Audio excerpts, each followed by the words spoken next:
Shalom à tous, bien-aimés frères et sœurs, grâce et paix sur vous, au nom du Mashiach, notre Adon. Bienvenue au sacerdoce du Nazi, je suis le Rav Hanazir Nezeria. Je viens dans cet enseignement échanger avec vous sur un sujet assez important que la Torah nous a recommandé, bien sûr, par l'intermédiaire du grand prêtre Aharon, où l'Éternel lui demande de faire la distinction entre le saint et le profane, entre le pur et l'impur. Et c'est ce que nous allons essayer d'établir pour savoir quelle est la différence entre le saint et le profane, entre le pur et l'impur. Ceci est très important, mes bien-aimés, parce que l'Éternel nous a déjà enseigné par l'intermédiaire de Moshe dans Lévitique, le chapitre 11, le verset 45, il dit « Je suis l'Éternel qui vous a tiré du pays d'Égypte pour être votre souverain. Vous serez saint car je suis saint. » Le Mashiach avait dit quelque part « Soyez parfaits comme votre Père céleste est parfait. » Or ici, l'Éternel nous demande d'être saint parce que lui-même, il est saint. Encore quelque part plus loin, dans Hébreux, le chapitre 12, le verset 14, la parole dit « Recherchez la paix et la sanctification, sans laquelle personne ne verra le Seigneur. » Pour rencontrer le Seigneur, pour communier avec le Seigneur, la condition qui nous est imposée, c'est la sanctification. Il a dit, vous serez saints car je suis saint. Viheitem kidoshim ki kadosh ani. C'est-à-dire, vous serez saints car je suis saint. Alors, mes bien-aimés, le passage que nous allons essayer de décortiquer en profondeur, c'est Lévitique, le chapitre 10, le verset 10 précisément. Alors, qu'est-ce que l'Éternel dit? Et afin de pouvoir distinguer entre le saint et le profane, entre le pur et l'impur. Ou le havdil ben hakodesh, ou ben hachol, ou ben hatame, ou ben hataor. Alors, fait la distinction entre le saint et le profane, entre l'impur et le pur. Le mot utilisé pour parler de distinction est du mot badal en hébreu qui signifie séparer, distinguer.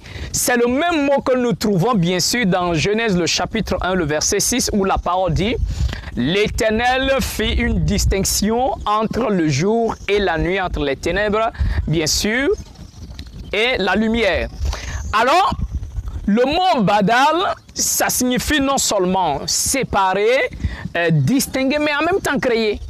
Parce que pour l'Éternel, la création commence où il y a une distinction.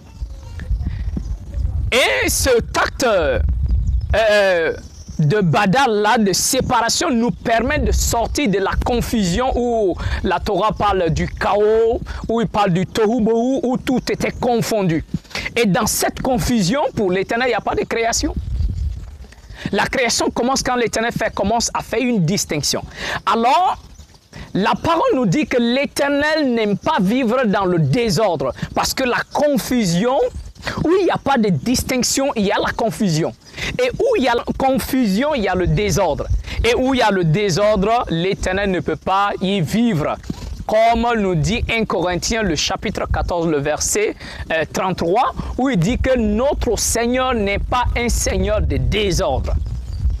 Cela est assez important.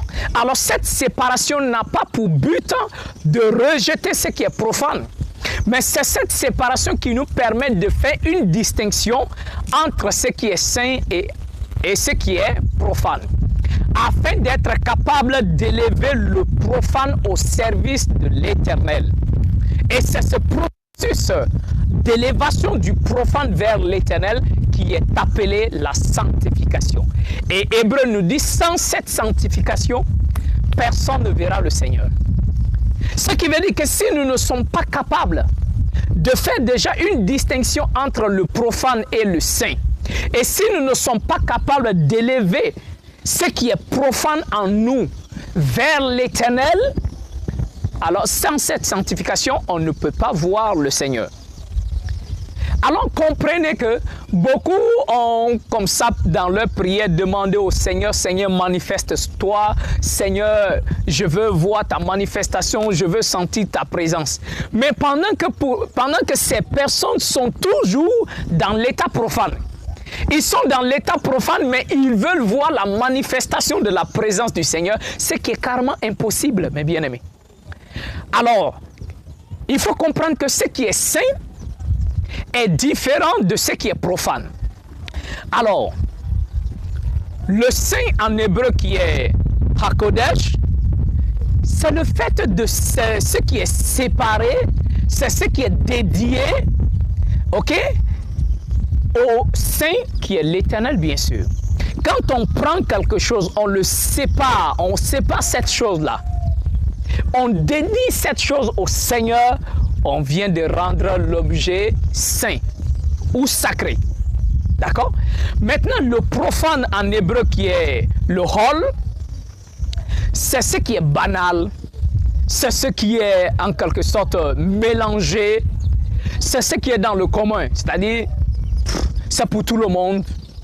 Voilà, c'est pour tout le monde, c'est banal. On n'a pas séparé la chose. Raison pour laquelle l'Éternel disait que le Shabbat sera saint pour vous. Et il dit quiconque le profanera sera puni de mort. C'est-à-dire ce jour, je l'ai séparé pour que ça soit à moi. Ce n'est pas un objet commun, c'est pour moi. Ce n'est pas un jour commun, c'est un jour qui m'appartient.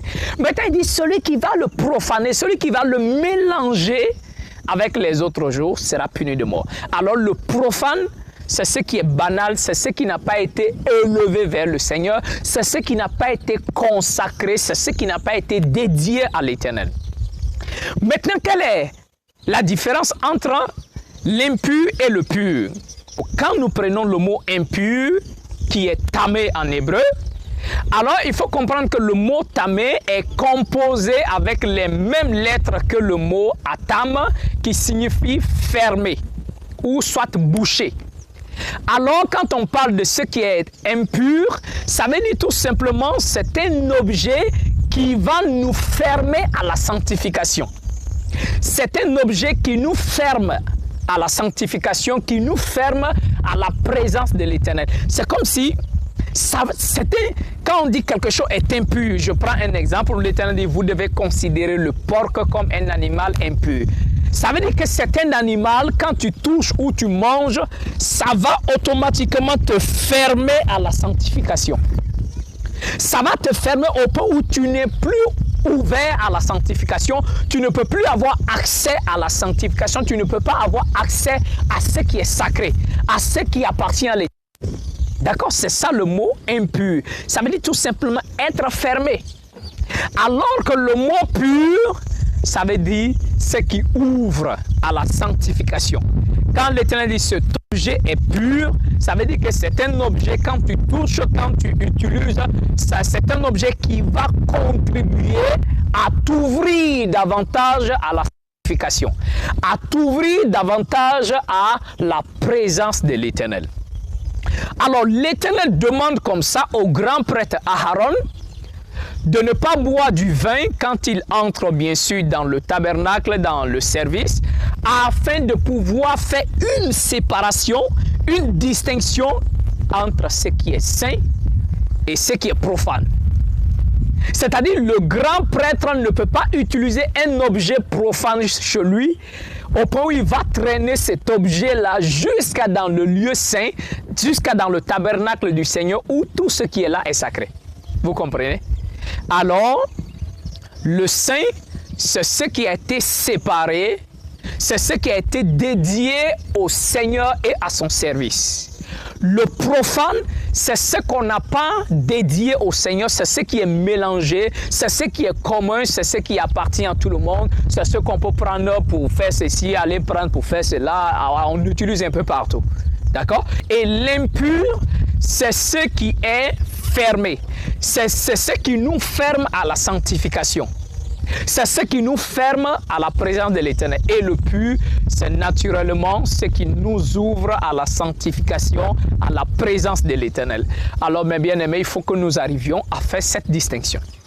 Et ce processus de prendre ce qui est profane, l'élever vers le Seigneur, qui est appelé la sanctification, la parole de cela est assez importante. Sans elle, personne ne verra le Seigneur. Alors mes bien-aimés, ceux qui veulent encore de plus, une fois de plus, profiter de la manifestation de la présence de l'Éternel, profiter de la communion avec l'Éternel, si nous restons dans l'état profane, nous ne pourrons jamais vivre la présence du Seigneur. Il faut comprendre que l'état profane n'est pas un état de péché. Attention, le péché c'est quand on viole la Torah. Alors une personne qui viole la Torah commet un péché.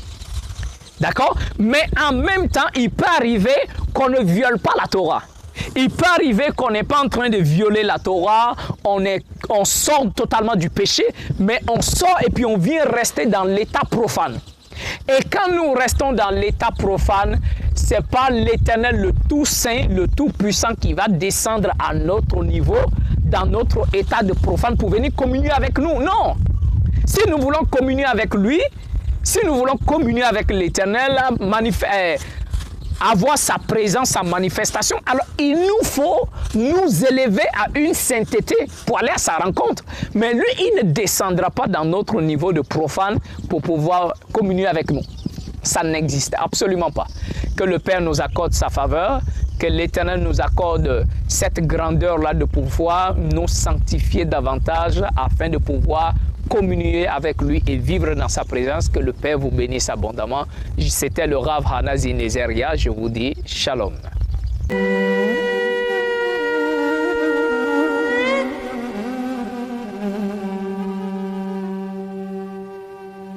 Shema Israël